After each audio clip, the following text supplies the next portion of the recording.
There's a drive way back. It might be. It could be. It is. Holy cow. Welcome to another broadcast of Bricks Behind the Ivy. Hey, Cub fans, welcome to another episode of Bricks Behind the Ivy. Thank you so much to our awesome sponsors, Wrigleyville Sports, the best sports store in Wrigleyville, and Yaggy Road Roasting Company, based in Valparaiso, Indiana, serving cups of coffee just as special as the moments you drink them in. Here's your host, Jeff Candid Cubs Rogowskis and Pat Erickson. Hey, Brickheads, and welcome to Bricks Behind the Ivy, a Cub podcast for Cub fans by Cub fans. I am always your host, Jeff Candid Cubs Rogowskis, and I am joined by my co-host, Mr. Patrick Erickson, the award-winning, well-celebrated Harry Carey impersonator, and just all-around good guy. Pat, how you doing today? Stop it, I'm blushing. How you doing, buddy? Happy belated Easter to you and to everybody out there in Cub Nation.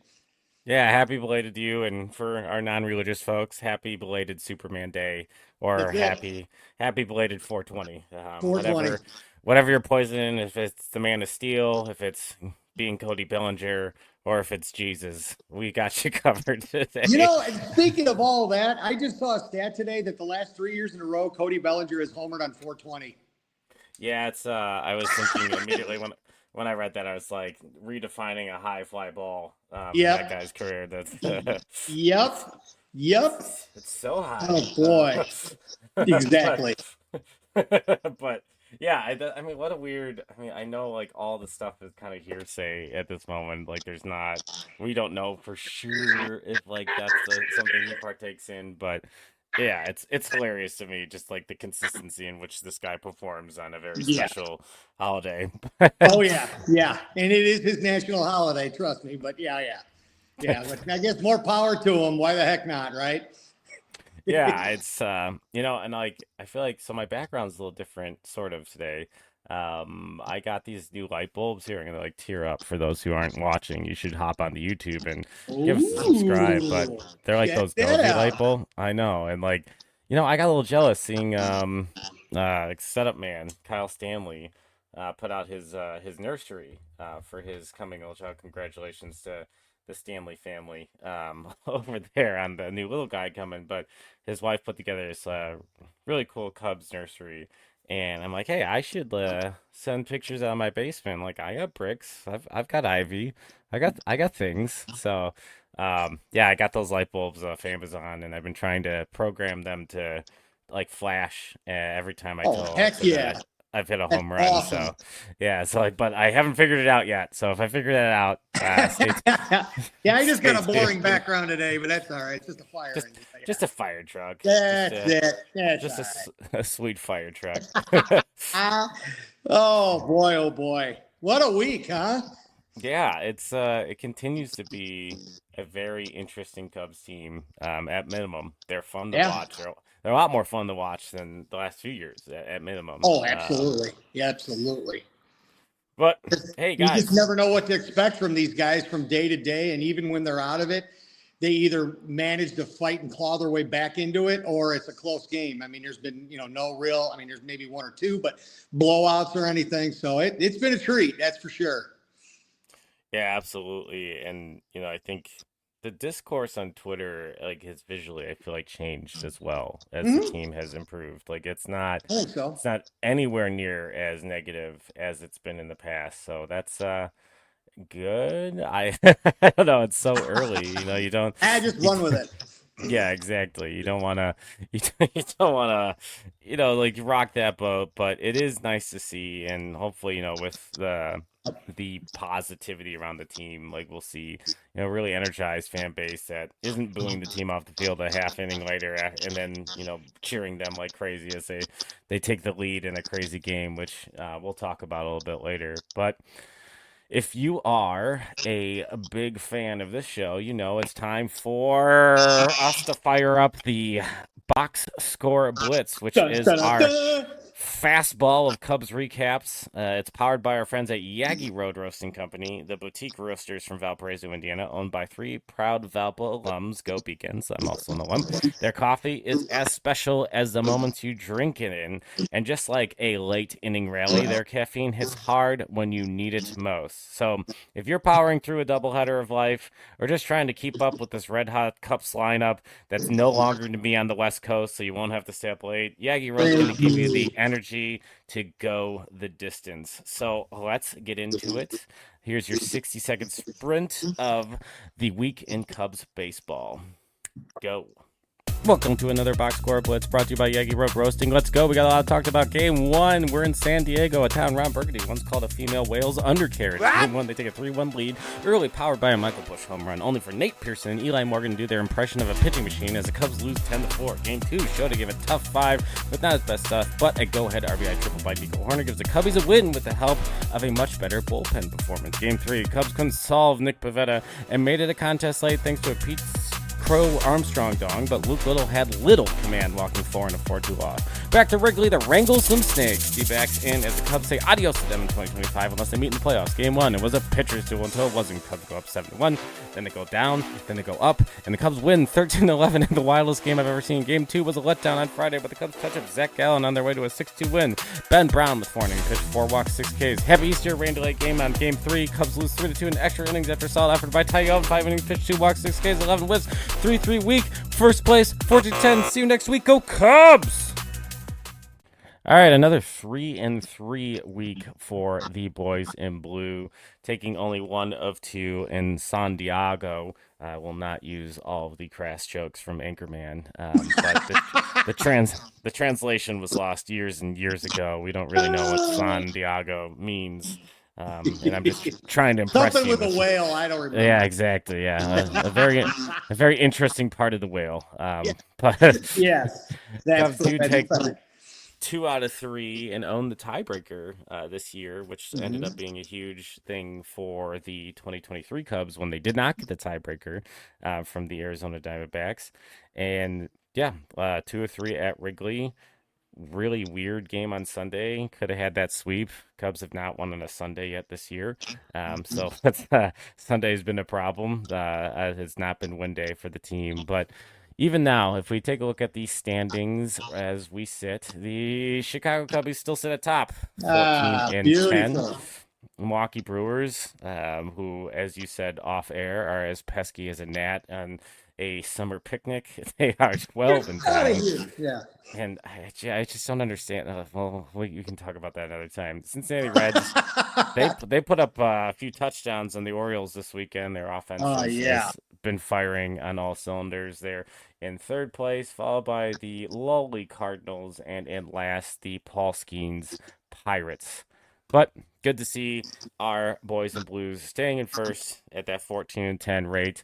And yeah, just really excited for them to be sitting here, especially given what we knew about this stretch of games. Yep. And I mean, the good thing is that, yeah, we could have, in actuality, should have had Sunday's game. But more importantly, looking at the big picture, they keep winning series. And that's what you need to do to stay competitive in this division, in this league. It's showing in the power rankings. It's showing in the pitching. So if we just keep winning series like this, we're going to be fine. Yeah, and I think that's Cole Wright has said on the air the other night, or tweeted out, and like I had pointed out, if Cole Wright doesn't post a picture of his W pin on Twitter, do the Cubs even win? And the answer is no. It doesn't count until that happens, and we see him raise that pin flag. But yeah, the Cubs haven't lost a series at home, and they've only lost 1 series or 2 series thus far this year, and they're to the Padres and the Dodgers, and that's nothing to be upset about. That's a really good result. It's mind blowing to me at this point. If you look at that NL West, the Padres and the Dodgers are combined 32-14, and a good chunk of those losses of the 7 losses the Padres have and the 7 losses the Dodgers have, most of those are the Cubs. Like that's a good portion of them, and that's nuts. And yeah, Yep. the fact that we're not going to see at the end of this month, we will not see the Padres or the Dodgers unless we play them in the playoffs. That's awesome. That's awesome. So weird. It's so Yeah, it's so it's strange. I mean, I'll take it. Trust me, I'll take it. But yeah, it's really weird. And the other thing is, and it's the old adage in baseball where, yeah, we couldn't get a series from the Dodgers or the Padres, but not only are we winning all the other series, but we're beating the games to the teams that we need to beat now. Because that was another thing that you would look back on in past seasons, even recently up to last year. There was a lot of, teams that we were beating like the good ones, but then we come, play like a cellar dweller. And the next thing you know, they took 2 out of 3 from us. We got to win the games that we should win. And they're doing just that. yeah, and they'll also be done with they're done with the Diamondbacks now too as well. Yep. Which like Yep. that NL West is just stacked right now. Yeah. We haven't played the Giants yet, and the Giants look pretty good. They're 14-8, and the Diamondbacks are trailing behind. They're 13-9, and then you got poor KB and the Rockies that are just a disaster. Yeah. It's just not a very good baseball team. No, not at all. Not at all. Honestly, and no end in sight, Prayers to Chris Bryant and his Yeah. family. It's not fun. And I saw Cody Delmundo post something about it. It's just not fun for like what Chris Bryant was. It's the anniversary of his debut last week when he came to Wrigley, and I remember taking off of work and watching him go and strike out the whole day, but it was so exciting every time he came to the plate. Oh, absolutely. Yep. Knowing what he was and what it was going to be and what he ended up being. Like the guy had a lot of expectations on his shoulders and really didn't disappoint. Yeah, he didn't. Yep. This feels like his career has ended in a weird, like kind of a Derrick Rose-esque way, where like that's a good way of putting it. Yep. The health has become a bigger story than the player, and he seems like he's a legitimately nice dude. And yeah, I'm not going to root against an ex-Cub, especially one of part of the team. And yeah, just it's really hard to watch. The guy just has not been able to stand a baseball field. And yeah, and it's a shame. And he'll, but like you said, he's always going to be revered for his time with the Cubs. He's always going to be revered as the phenom that came up, that won the Rookies of the Year, Minor League Player of the Year, MVPs, all the accolades that he got with Chicago, and obviously the 2016 World Series team. So he's always going to be a part of that. And, that's something to really hang your hat on. And, thoughts and prayers to him. And I mean, who knows? You never know. I mean, we all thought Jonathan Toews was going to be done with the Blackhawks and playing hockey in general. And now you keep seeing that he may have a comeback. You never know. But yeah, it's a shame, but he'll always be a Cub, forever. Yeah, exactly. It'll be a debate, I think, at some point, and whether or not he's a statue-worthy Cub. I don't know if that's an honor reserved to Hall of Famers, and it's interesting as players become less loyal is not the correct word, but just the business seems to be a bigger component than keeping guys on a team forever, and guys are going to have to make financial sacrifices to do that, and that feels weird, and it's just a different time. I'm not sure when the next statue eligible Cub player exists. And that's another incentive that today would be a really good day to extend Kyle Tucker. Yes. Get the pen out there, Tommy. Come on, buddy. Look what he's doing. Let's go. I'm paying $16 for a beer at Wrigley. You can afford them. Yeah, exactly. We'll take some sacrifices. We'll drink a few extra, just to make sure that he can cross that break-even line. So everybody do their part, I guess. There you go. Get the snake cup train going on in the bleachers, guys. Let's go. No bleacher rules. No cup snakes. I know it's so dumb. Get the bad. That's a perfect transition for our player and pitcher of the week, brought to you by Wrigleyville Sports, located right across the street from Wrigley Field. Whether you're grabbing gear before first pitch or ordering from home, they've got you covered, including fast custom jerseys ready for game day. Pat, I'll let you go first. You are picking our pitcher of the week. Who do you got? All right. Well, I did a little bit of looking into a lot of these things. And before I do the pitcher of the week, I also want to give a tip of the cap, though, to Colin Ray, because he has come into this team. He has filled a stopgap with Steele going down. He's done rather well. Yeah, he doesn't have age, on his side or anything else like that. But I think it was a great acquisition, and he's doing phenomenal. The rest of the pitching staff, Tyon had a great outing over the weekend. Obviously, Shota keeps mowing him down, and where we go from there, who knows if it's going to be a Jordan Wick situation, a Ben Brown, whatever. But my pitcher of the week, and I'd fire up the sirens on this thing, but yeah, I don't know. But I actually went this week for the pitcher of the week to Matthew Boyd. And the reason why is, again, another great stellar pickup, a 2-year deal that we got him for. And he is all around a really good guy. Listen to Inside the Clubhouse with Bruce Levine on The Score on Saturday, out running errands. And they had him on, and just an all around nice guy. His family they grew up Cub fans. He was ecstatic to get here finally. His family is excited. And he's just a very, very humble guy. And to see what he has been doing thus far, it's been awesome. I mean, so far in the year, he's 1-2. He's got a 2.01 ERA, a whip of 1.25. He did take that loss the other day against San Diego, threw 5 1/3 with 6 hits, 2 runs, 2 walks, and 3 Ks. So obviously he's got to, fix a little bit of that here and there, a little tweaking. But just every time it's getting to the point now where you feel confident when he's going out there. And he's taking care of business when is a situation when it matters most. I've been very impressed with them so far. When they first signed him, I'm like, really? But what he has been doing thus far with this rotation, obviously, again, with Steele going down and having to scramble to see who's going to be our 5th starter and all the things, it's good to see that we've got somebody reliable besides Shota, and I guess maybe a little bit of Tyon that is going to round out this rotation. And Matthew Boyd is the actual guy. He's going to be pitching this week against the Dodgers. So, it'll be a good test for him. But I think he's going to step up to the challenge, and I think he's going to do good. So that's my pitcher of the week. Yeah, he really has been. I'll continue to eat crow on this signing.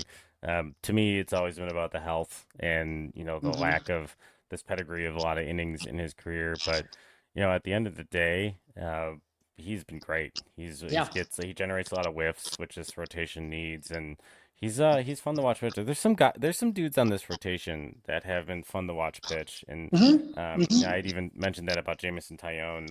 I wish we would have gotten some uninterrupted Taillon on Sunday instead with the rain delay, but the numbers haven't necessarily looked amazing early on because of the long ball, but there is a lot of in between stuff that looks really good. But Matthew Boyd's a great pitcher of the week. So that leaves our Who do you got for hitter of the week there, big guy?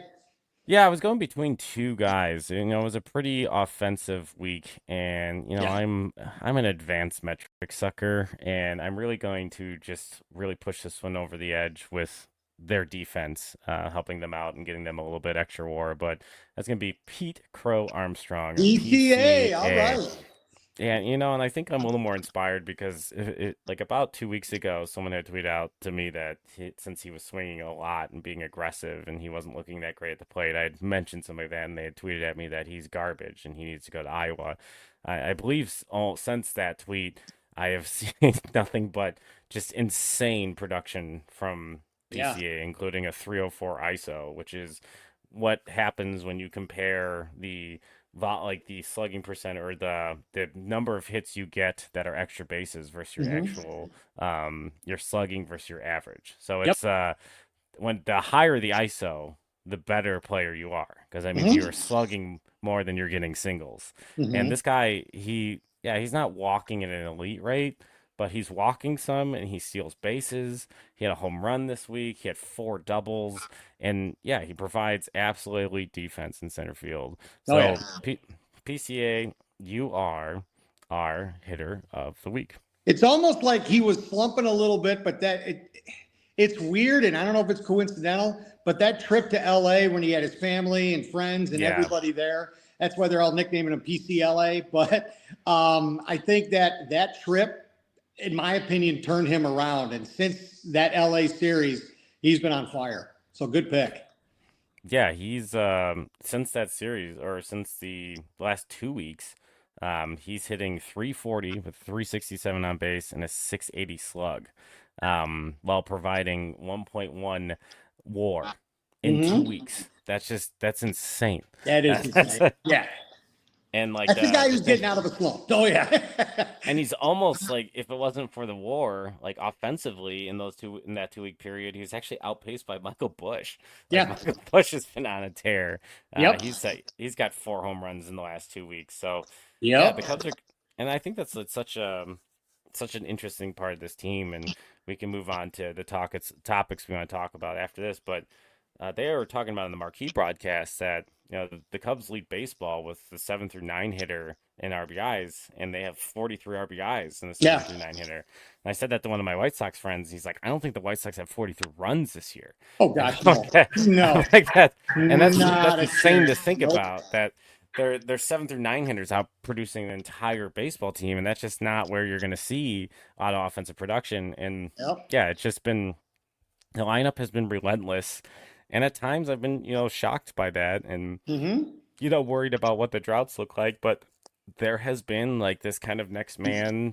Certain guys have heated up and while others have cooled down. And like Kyle Tucker is, quietly having a fine 2 weeks. Like what a lot of people would say is like a really good stretch of baseball. He's doing 286, 345, 490 slugging. Like that's not nothing to like snuff at. That's only like an 830 OPS, which is still a very good baseball player. But like the fact that he's hitting like that and these other guys are just absolutely crushing the ball, like he's going to heat back up again. And it's not like he's looked bad in this stretch. He's still hitting the bejesus out of the ball. It's just been right at some people of late. Yep. But Yep. he's going to heat back up and these guys will cool off. And yeah, it's definitely been a team effort. And that's the topic that you and I even talked about last week that was important with this team is that, in years past, when you had guys that have cooled off, nobody has stepped up. Nobody's kind of filled into that role. Nobody's come up with a big, extra base hit, home run, whatever the case is. And early on, again, it's a small sample size, but early on, we are seeing that when, you got a Kyle Tucker who is having a good season, but not having the season that he probably thinks he can also have. And other guys like Bush, like Carson Kelly, those guys are really stepping up. And I mean, if you keep this up and then you start getting a hot Kyle Tucker when the warm weather hits, watch out. Yeah. Yeah, it'll be and if they're anything like our next topic, that game on Thursday, we should be having a great time. Pat, I know you looked into some of the significance and the interesting things around Thursday's game last week, and if you're listening to this podcast, first of all, you should, and before we move on, let us know who your Cub pitcher and the hitters of the week are. Let us know in the comments. Absolutely. Love to hear from you. You hit those comments. Yeah, we'd love to hear from you guys. This is not a dictatorship. We like to hear from other Cub fans, and absolutely. Make sure that you're acting like it's the bottom of the ninth and they're full count, 2 outs, and you need to hit one out for Bricks Behind the Ivy. Do you know how you do that? Rate and review. Go to your podcast app, rate and review. And if you put in hashtag Brickhead in your review, you could be our Brickhead of the week. And if you end up being chosen as our Brickhead of the week, I will send you a free Bricks Behind the Ivy t-shirt. So make sure you are reviewing on iTunes if you can, or iTunes, Apple Podcasts, and putting hashtag Brickhead, and I will send you a t-shirt if you get selected, and we'll have a Brickhead of the week starting in next week's episode. So how about that, guys? How about them apples? How about them apples? That's right. So, Pat, let's talk about Thursday. 13-11, like just absolute roller coaster. Yeah, I was so excited to talk about this, I dropped my phone. Anyway, so the Arizona contest.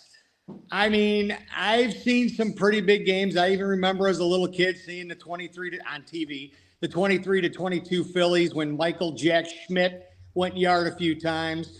I remember, the comebacks against Houston, all those things. But this takes the cake. I mean, there's a few things that I did, kind of jot down here. The shocking thing of all of this is going into the bottom of the 7th, it was a 2-1 game. And both starting pitchers were pitching phenomenal, and then it happened. They ended up being, because of all of this, they were the Cubs' first team in 113 years to allow 10 runs and still win the ball game. And the 16 combined runs is the Wrigley record. And we all know how the old friendly confines, how long that's been around. So that's pretty good. The Captain Cubbo, shout out to him. He actually posted something, and I jotted it down because I kind of wanted to talk about it. Somebody out there created a Cubs win expectancy percentage throughout the game, and so not going through all of it, but I mean, it was at the bottom of the second, we were at a 73% chance of winning. And then, it was hovering around the 60s. Bottom of the seventh, we had a 97% chance of winning the game. It was great. And then all of a sudden, at the top of the eighth, we dropped from 97 to 25 to 4%. And then it skyrocketed back to 94. So, I mean, it was nuts. And we had balls flying out everywhere. We had, Suarez hit a grand slam in the eighth. Gurriel Jr. hit a homer in the eighth. Cubbies, weren't, shying from it. The red hot and probably one of probably the best hitting catcher in baseball right now, Carson Kelly. He went yards in the second. Happer had another, grand slam this time in the seventh, and then Tucker and Suzuki went back-to-back in the eighth. I mean, the fact of how they came back in that, now it's a testament to we need to fix the bullpen, and hopefully that trade of acquiring Drew Pomerantz today from Seattle is going to solidify some of that. But it was unbelievable to see that. And, a couple of things, first of all, I think this would be a whole nother narrative if the Cubs did not win this ball game, but we're able to talk about it because they did come on top. And this is just me, and I'd like to get your opinion on this too, Jeff. I think, and I know it's early, I know it's a small sample size, but I truly believe that this game is going to be the turning point. This is going to be the game that we are going to look back on around the trade deadline in July, and maybe even after that, saying that this was the time where we bear down, where we, focused in, and we came back with a vengeance and won this ball game. I honestly do believe, with setting all those records and never saying never say die, like the Goonies, and coming back and actually winning that ball game. I mean, it was phenomenal.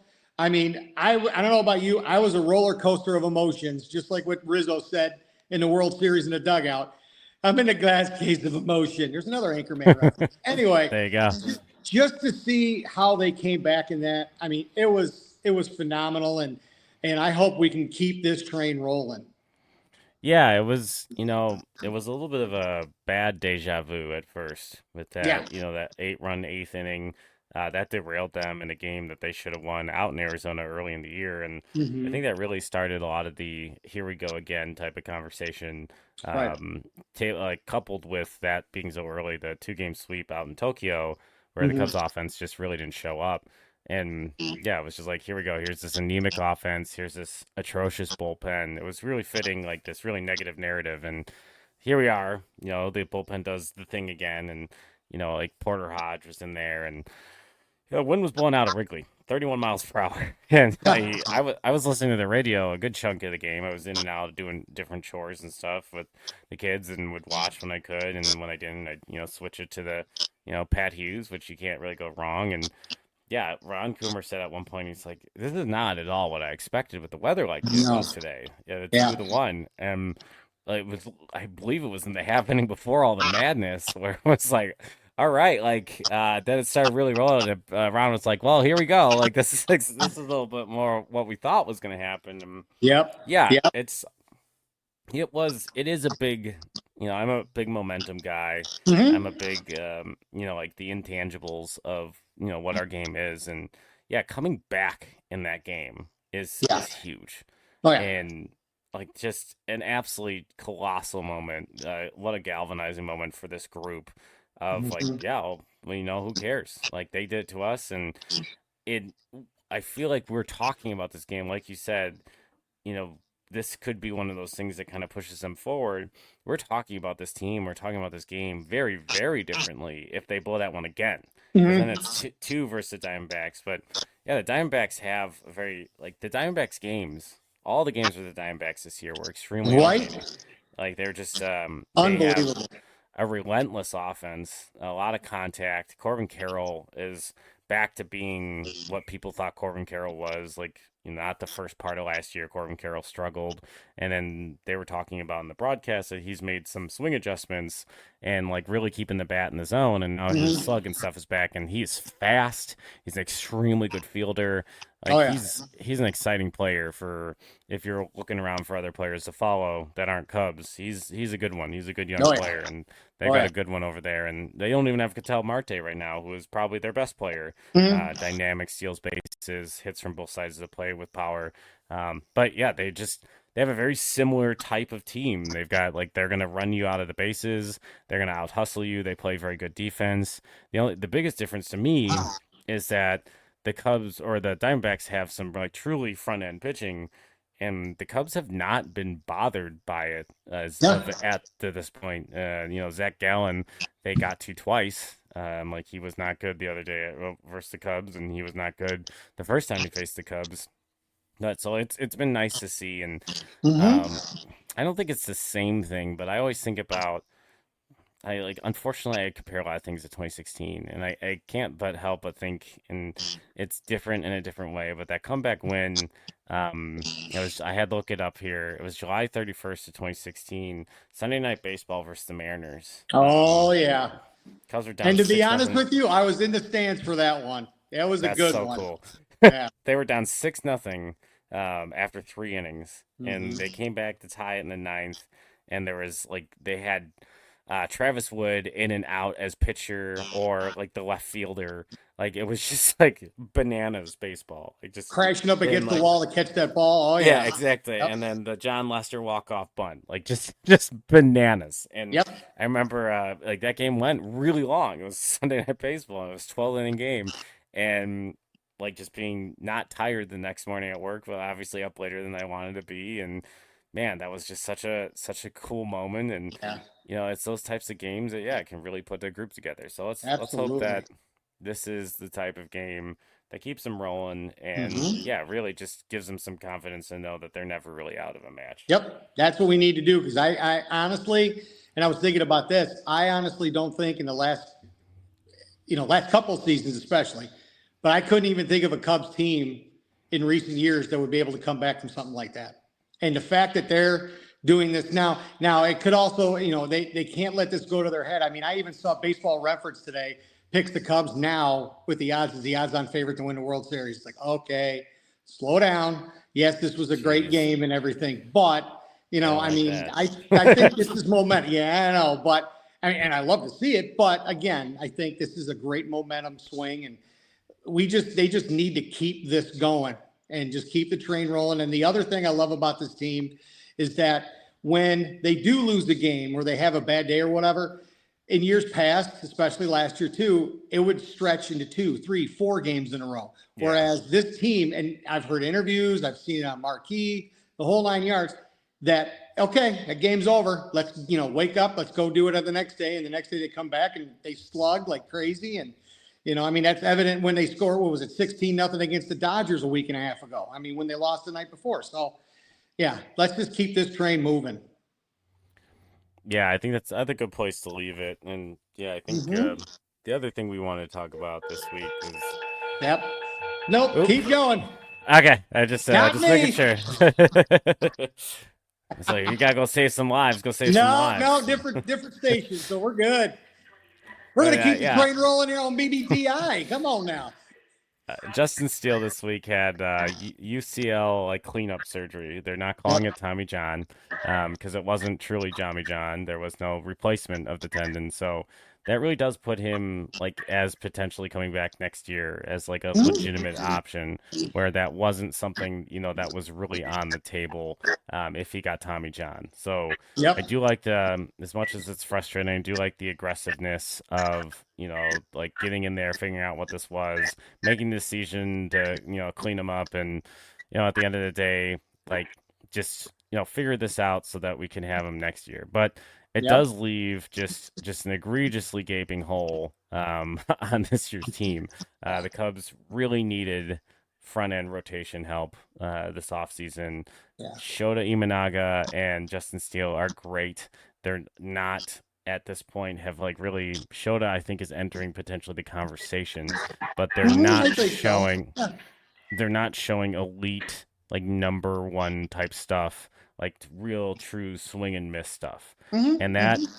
that is frustrating as a Cubs fan. Is this is something that I feel like has been talked about so much.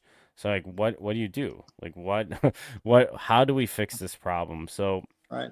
obviously there's been a lot of conversation in the last few weeks of, few weeks since he got hurt, about who they're going to go get, how to go get someone, and what to do to address this team. And the number one player that keeps getting mentioned is Sandy Alcantara out of Miami. And, I feel like it makes sense because, you're thinking about young player.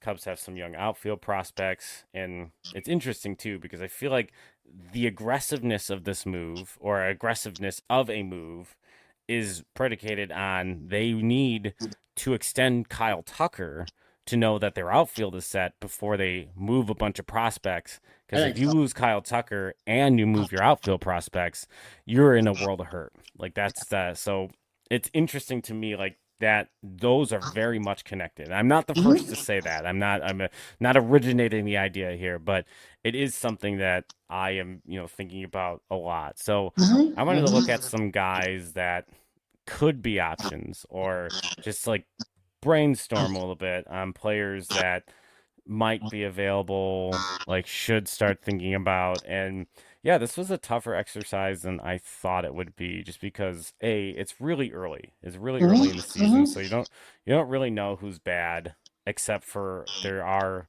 like two teams that are just so much worse than everyone else. That's the Rockies and the White Sox. The Rockies do have Kyle Freeland. He's an interesting piece. He has always been kind of up and down with his production. He has thrown he's thrown in Coors Field. He's 31. He's got a good fastball. It's not that elite, like speed you're looking for. His velocity is not something wise. So like he's also another lefty, so he feels too similar. So I'm ruling him out, but they gave him like a soft extension just recently in the last few years. So I could see him as someone that could be shopped around because of that control. He's only $16 million a year, with an option, a mutual option, or a vesting option, sorry, in 2027. And like you could also kind of sniff around if you're looking for a bat. Like pretty solid glove guy, Ryan McMahon, out there. Yeah. He's 12 million a year. He plays third base. Cubs haven't really figured out the third base problem. No, it's third base by committee at this point. Correct. So like you can, given that it's half a season or less than half a season, depending on when you get these guys, and the amount of space the Cubs have before that first luxury tax tier, or the CBT, like these are achievable players. But yeah, absolutely. I'm not in love with the type. So I kept looking at, the standings and tried to find a team that, is struggling, that also has expensive pieces and players that could potentially, shift the conversation enough about this team. And interestingly to me, I think you stay in the Midwest for this, and I think there's a really, really solid trade partner in the Minnesota Twins. Yeah. So the Twins have a lot of very interesting pieces for a Cubs team that needs interesting pieces. And I'm going to start on the pitching side. One guy, and he came up some this offseason, is Pablo Lopez. He was a Marlins prospect, signed a 4-year, $73 million deal. Gets about 21 mil a year. So that's 21 mil this year. The Twins are for sale, and their payroll in 2025 is at 147 million. They gave a bunch of money to Carlos Correa. Carlos Correa has not panned out, which, like color me. I mean, like another thing, like you can jump all over me. I was on the leading charge that the Cubs should go after Carlos Correa because he was a type of player that, that doesn't come out that often. And like Dansby Swanson, I was fine with because of the defensive floor, but I really wanted them to take more of a gamble offensively. And yeah, this is a guy, he finished last year with a 905 OPS, but only hit 14 home runs. Off to a real sluggish start this year, hitting 194. His fielding has not been the same. He's not hitting the ball hard. He's not barreling the ball. He doesn't run as well as he used to. It's just not. He's only 30. Like it's not a good situation. But that's not at all. Not at all. But if sometimes when teams are getting sold, there is like this idea that they're trying to like get rid of players that don't bog down the next owner with contracts or cost or all those Mm-hmm. things. And yeah, Pablo Lopez is only 29 years old. He brings something to the rotation the Cubs don't have. He has a lot of generally, he's had good swing or miss in his career. He Yep. has not displayed it a ton this year. He was at 25.6% K rate, and he does not walk guys, which like something this bullpen could learn from. Yeah. They walk a lot of guys, and this year early on, his walk rate, which was 4% last year, is at 3%. Mm-hmm. The strikeouts aren't quite there yet, but he's got a 1.02 WHIP and a 1.6 ERA. Last year he finished the year with a 4 ERA, but his WHIP is only 1.19, so maybe a lot more balls in play. Mm-hmm. He's starting this season with a really nice ground ball rate. Mm-hmm. We'll see if that's a change in pitch mix. Like right now, I'm looking at it. He's not, he's got four seamer, sweeper, slider, sinker. He hasn't really shifted the usage of the sinker. He's reduced the usage of his curve and added way more usage of his sweeper, which, like, depending on the grip, those two could be, interchangeable. Mm-hmm. There's nothing. The only thing that like sticks out to me is that he has a little bit more arm side run on his changeup Mm-hmm. than other players. So Mm-hmm. he like if you look on Baseball Savant, they show like a graph like the average pitcher and like where their pitches that type of pitch would go, and like you can see how this player compares. And to me, one of my Mm-hmm. favorite to look at is Justin Steele because his stuff is like so weird, like compared to the rest of the league on Yeah. where it plots first.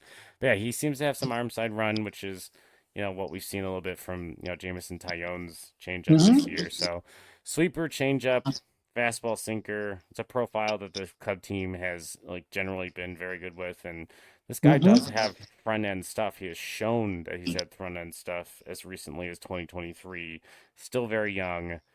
Yeah, Cubs could, eat that contract and feel pretty comfortable about it. Um, Mm-hmm. Another name that someone brought up to me recently, and this will go another direction momentarily, but another pitcher I like was the sweeper king, Mr. Joe Ryan. Oh They got yeah, him, good one. they got they got him in a trade from the Rays. Everybody had talked about this guy of having, just a really good breaking ball. Hasn't Mm-hmm. shown it this year. Hasn't shown it last year. So he's got some really good velocity, or in the Mm-hmm. past he's had good velocity. He really moves the ball well. He strikes out guys at like a 25% clip this year. Last year Mm-hmm. he was at an 80% clip. He's got a really good splitter. That's his pitcher's got a little more drop than the average splitter in baseball. He's been using a sinker a little bit more this year. Yeah. The sweeper slider mix.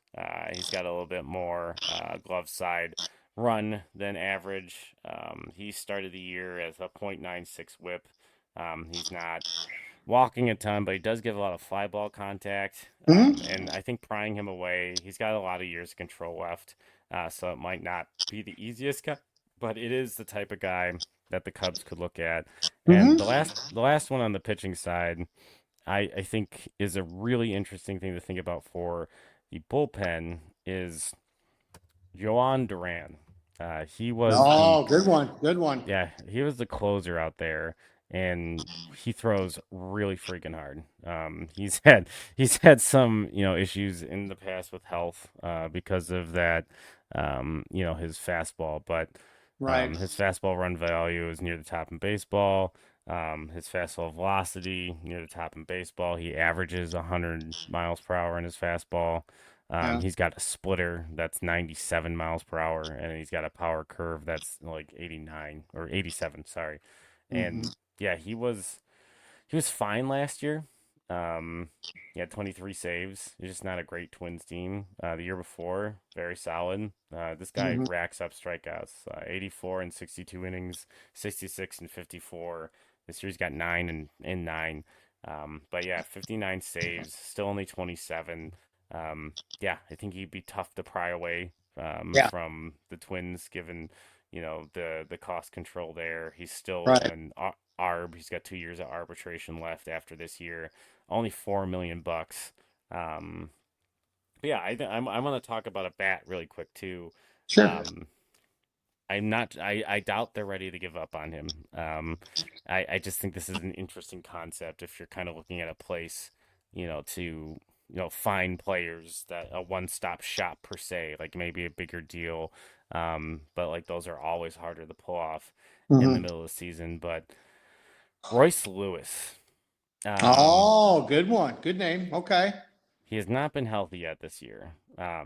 He has struggled with health, but when he has Hmm. been healthy, he has been pretty dang good. Hmm. He Yeah. has Oh, gosh. Yeah.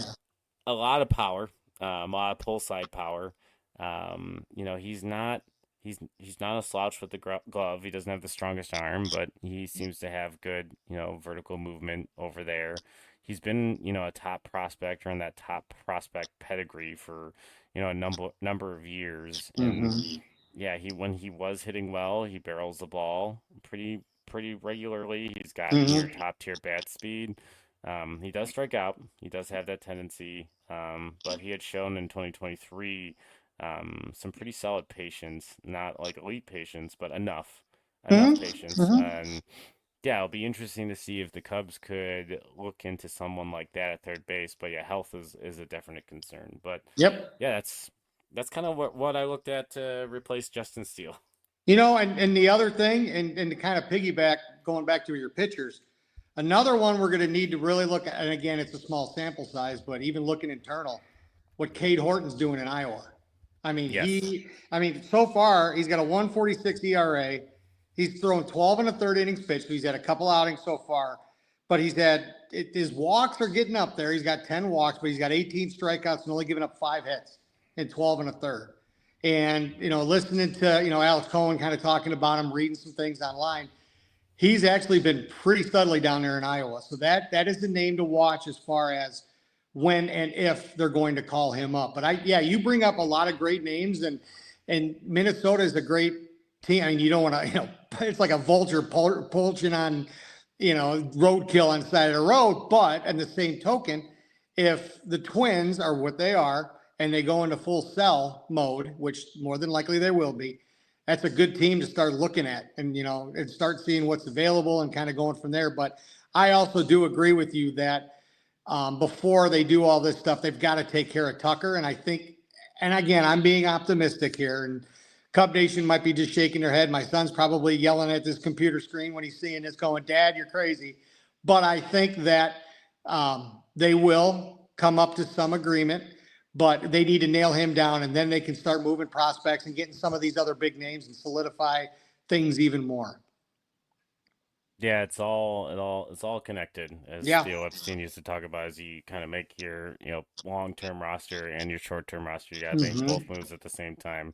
Yep. But I think before we let the good people go, not that you're hostage, but who are Let me some guys out. that you guys think the Cubs should target? Sandy Alcantara is a good one. We talked about the Twins. Are there guys that we're missing that you're thinking about Yep. for different parts of the Cubs, like pitching rotation or bullpen or position players? Let us know in the comments, and we'll check Absolutely. those Let out. us know. Mm-hmm. So the week ahead, Cubs have a weird week. They have the weird 2-game series because of the Tokyo series with the Dodgers as we wrap up the Dodgers this week. That series for the Cubs is Imanaga Boyd, and we will get our first look at Dustin May. He had Tommy John and had a weird like throat issue that caught him out of last year. Mm-hmm. He had like swallowed something weird and ended up Yeah. having to have this major throat like esophagus surgery. And but yeah, he's a dude. That is not a comfortable matchup for the Chicago Cubs. It's not a comfortable matchup for anyone. He has come out of the gate looking really good. 106 ERA in 3 games started. He's not striking out a ton of guys early, even with that, very, very solid velocity. He's not showing the same like intensely high velocity that he had in the past.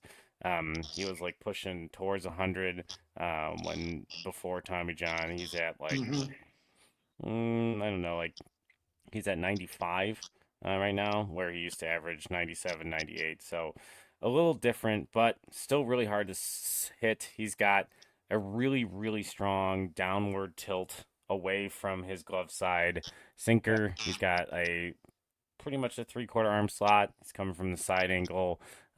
He's got a four seam fastball that kind of drops like his sinker does. It's very unique in profile shape. Yeah, a lot of his pitches have nasty movement too. Correct. He's like everything he has moves way differently than the norm. Yep. Which means it's going to be extremely hard to pick up. He is near the top of baseball and ground ball rate.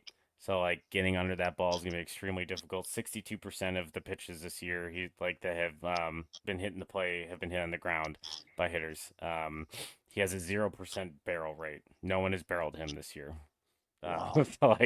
So he's been very, very good.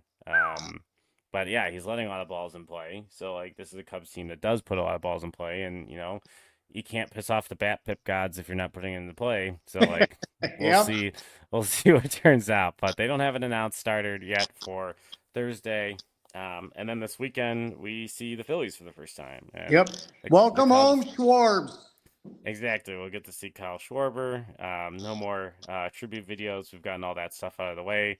But the Phillies have the Mets earlier this week, and they're throwing the top end of their rotation versus the Mets.